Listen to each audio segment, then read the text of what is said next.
預測離子化合物的化學式方法。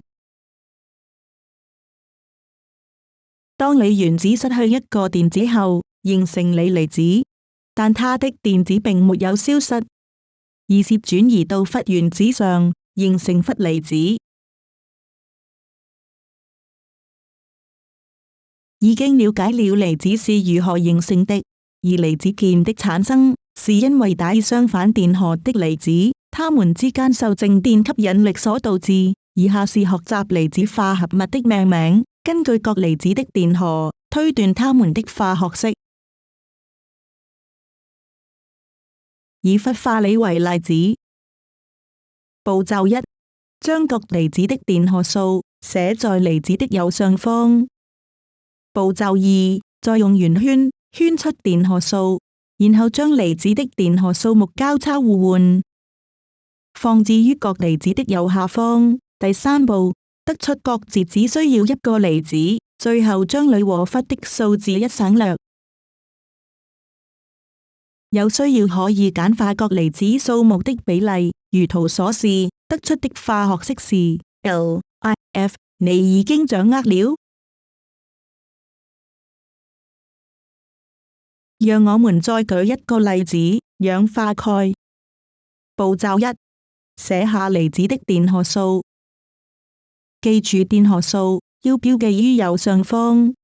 步驟2：再用圓圈圈出電荷數，然後將離子的電荷數目交叉互換，放置於右下方。得出的化學式是 CaO2。各離子的數目是2:2，可以簡化為1:1，再將鈣和氧的一字省略，因此得出的化學式為 CaO。如果我們仔細思考，以上的解說都符合原子的基本原理，因為離子化合物應該是不帶電荷，故此各離子的電荷必須相互抵消。同學如果有紙和筆，嘗試一起練習以下例子。氧化鋁，我們可以看到，為達至氧化鋁的電荷平衡，因為鋁離子是正3，分別需要2個鋁離子與3個氧，即氧離子，形成離子鍵，將鋁和氧離子合併在一起，最後得出的化學式是 Al2O3。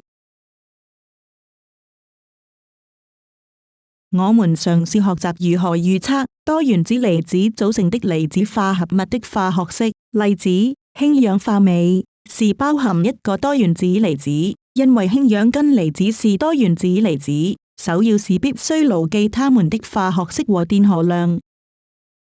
氫氧根離子是一個 OH 負離子，鎂屬於第2族，當它失去2個電子，形成2個正電荷的離子，而氫氧根離子則帶一個負電荷，因此每一個鎂離子需要2個氫氧根離子，因此得出化學式是 MgOH2。